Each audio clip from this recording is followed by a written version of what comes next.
What causes, say, heroin addiction? This is a really stupid question, right? It's obvious, we all know it. Heroin causes heroin addiction. Here's how it works. If you use heroin for 20 days, by day 21, your body would physically crave the drug ferociously because there are chemical hooks in the drug. That's what addiction means. But there's a catch. Almost everything we think we know about addiction is wrong.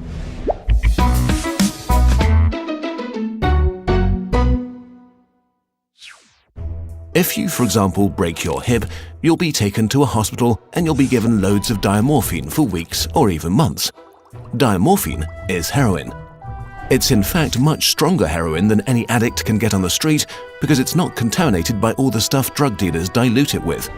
There are people near you being given loads of deluxe heroin in hospitals right now, so at least some of them should become addicts. But this has been closely studied. It doesn't happen. Your grandmother wasn't turned into a junkie by her hip replacement. Why is that?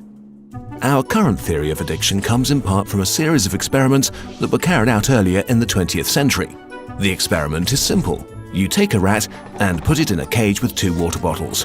One is just water, the other is water laced with heroin or cocaine. Almost every time you run this experiment, the rat will become obsessed with the drugged water and keep coming back for more and more until it kills itself. But in the 1970s, Bruce Alexander, a professor of psychology, noticed something odd about this experiment. The rat is put in the cage all alone. It has nothing to do but take the drugs. What would happen, he wondered, if we tried this differently? So he built Rat Park, which is basically heaven for rats. It's a lush cage where the rats would have colored balls, tunnels to scamper down, plenty of friends to play with, and they could have loads of sex, everything a rat about town could want. And they would have the drugged water and the normal water bottles. But here's the fascinating thing. In Rat Park, rats hardly ever use the drugged water. None of them ever use it compulsively. None of them ever overdose. But maybe this is a quirk of rats, right? Well, helpfully, there was a human experiment along the same lines, the Vietnam War. 20% of American troops in Vietnam were using a lot of heroin. People back home were really panicked because they thought there would be hundreds of thousands of junkies on the streets of the United States when the war was over. But a study followed the soldiers home and found something striking. They didn't go to rehab. They didn't even go into withdrawal. 95% of them just stopped after they got home. If you believe the old theory of addiction, that makes no sense. But if you believe Professor Alexander's theory, it makes perfect sense. Because if you're put into a horrific jungle in a foreign country where you don't want to be, and you could be forced to kill or die at any moment, doing heroin is a great way to spend your time.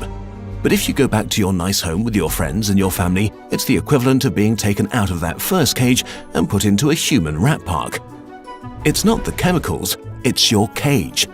We need to think about addiction differently. Human beings have an innate need to bond and connect.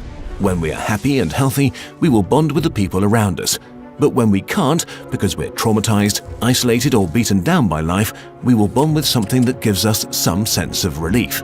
It might be endlessly checking a smartphone, it might be pornography, video games, Reddit, gambling, or it might be cocaine.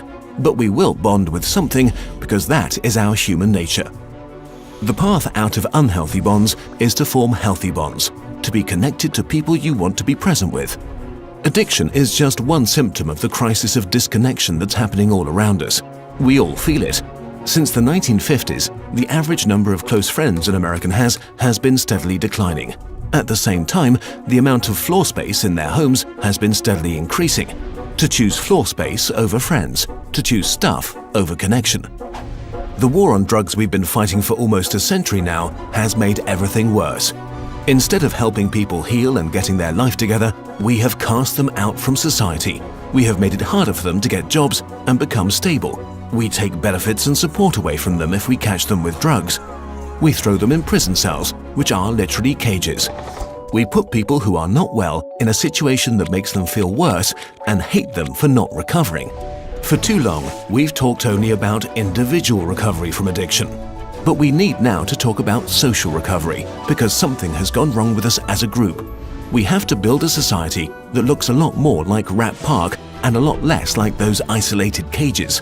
We are going to have to change the unnatural way we live and rediscover each other.